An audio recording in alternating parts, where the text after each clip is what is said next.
724, I did decide to go ahead and add some LTC USD short to my position, so taking me up to, once again, the 3 BSV risk on the overall short position. So so far so good. I do think that there's over the next several hours that we do find ourselves taking out this what I call a poor low, and you know, giving this profile a bit of a a bit of an extension down here. But so I did add to it. I don't plan on I won't add any more until I get some profit, right? Until I can start dragging some stops down. I'm still currently 1 BSV on each one.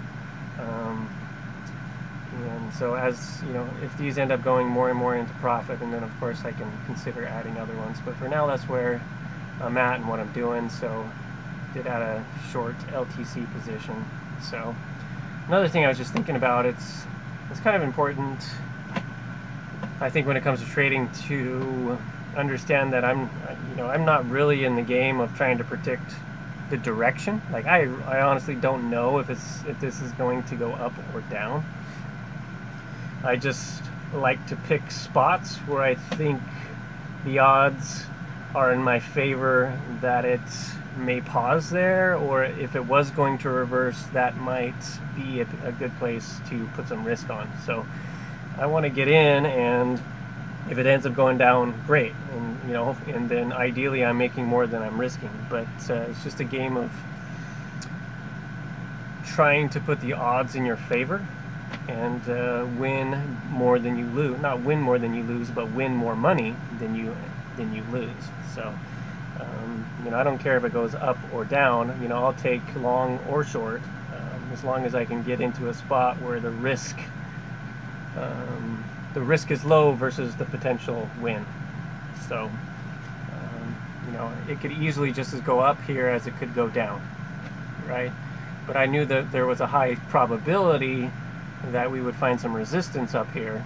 So it doesn't mean it couldn't blow right through it. I just felt like there was a high probability that we're going to come up to this spot and struggle around there. And so it doesn't mean we're going to have a follow through at all. It just means that, okay, there's a good spot to put some risk on with a stop up here somewhere for an opportunity to get more. So it's just something you do over and over and over again, and most of the time it is very, very boring. But it's a game of managing risk as well, right? So manage your risk, put yourself in a position to make more than you lose, and do it over and over and over again.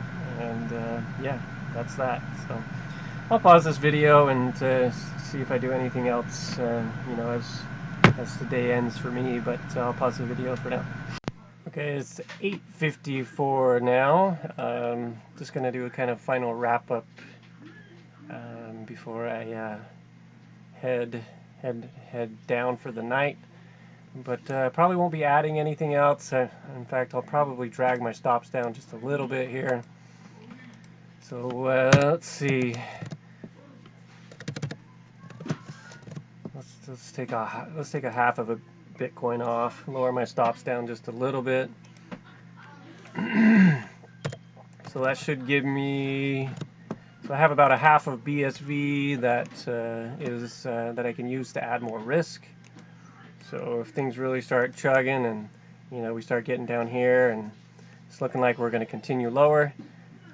So far I have a half a BSV, but I'll drag my stops down more, giving me more of my initial 3 BSV risk to add to some other positions. So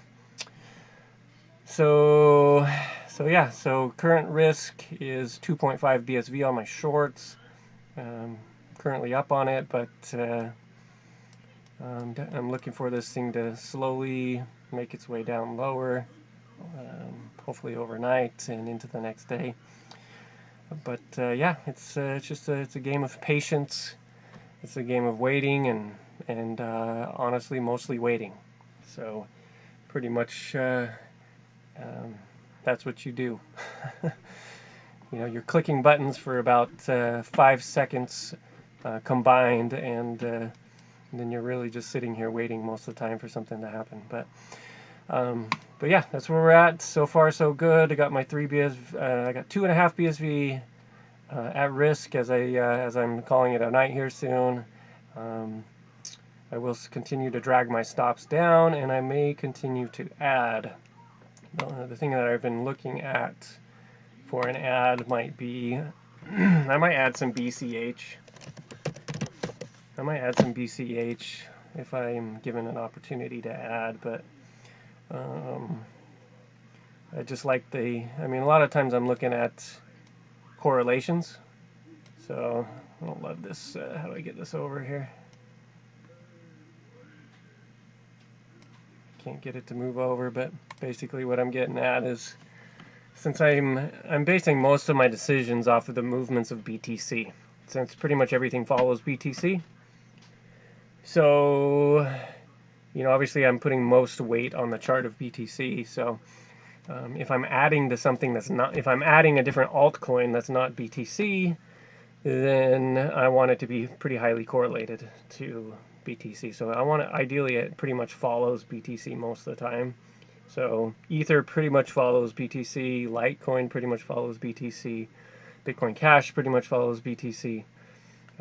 And so, you know, some of the other coins not quite as much. And what was that chart? You know, this website was Coin Metrics, I guess. You can go there and look and see, you know, what a lot of the BTC correlations. So with the platform that I'm trading on, you know, I can't just continue to add to BTC USD, for example. So I'm using some of these other coins to get increased exposure.